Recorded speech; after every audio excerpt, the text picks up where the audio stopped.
Hi guys, এই সেই বেহুলা লক্ষণদারের বাসার ঘরে আমরা ঢুকতেছি। দেখা যাক এর ভিতরে কি আছে, অবশ্যই আপনাদের দেখাবো। আসলে বেহুলা লক্ষণদারের কীরকম তার বাসঘর, কারণ আপনাদের দেখানোর জন্য আমি প্রস্তুত, আপনারা প্রস্তুত আছেন তো দেখার জন্য? ওকে, এই সেই বেহুলা লক্ষণদারের ঘর। এরিয়াটা মোটামুটি আছে।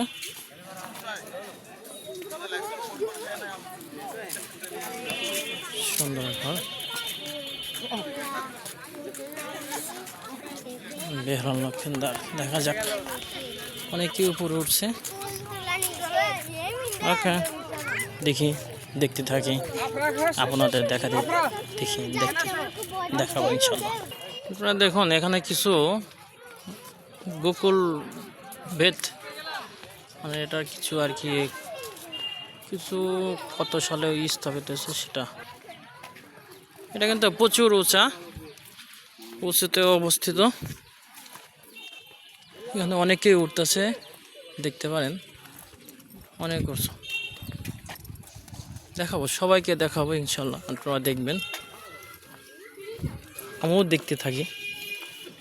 ওকে, লোক আসছে আজকে শুক্রবার, আজকে দর্শনার্থী অনেক দর্শনার্থী আসছে।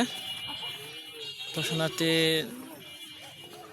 আজকে মানে রোদ, তারপরও রোদের ভিতরে ওই যে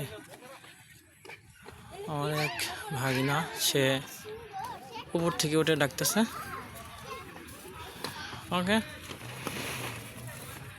দেখে আমরা উপরে ওঠার জন্য প্রস্তুতি নিচ্ছি, ওই কি উঠবো ইনশাল্লাহ।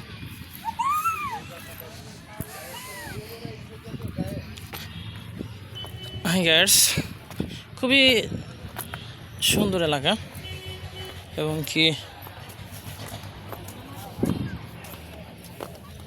খুবই সতর্কভাবে উঠতে হয়, দেখতেছেন।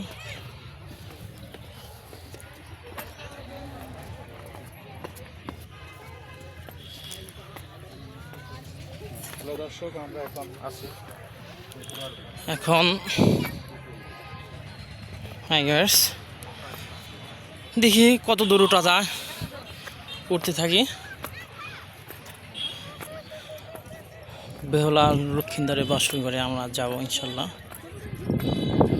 এভাবেই তৈরি হয়েছে অনেক প্রাচীন সালের।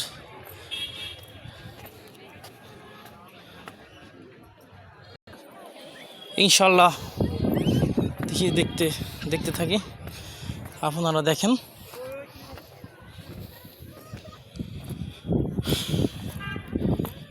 এই সেই জায়গা,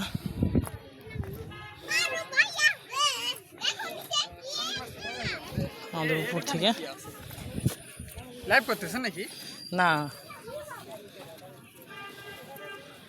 এত উপরে, আমরা অনেক উপরে উঠছি, আরেকটু উপরে ওঠা যাবে ইনশাল্লাহ। দেখা যাক এখানে কি, এখানে গেলেই বোঝা যাবে। এই সেই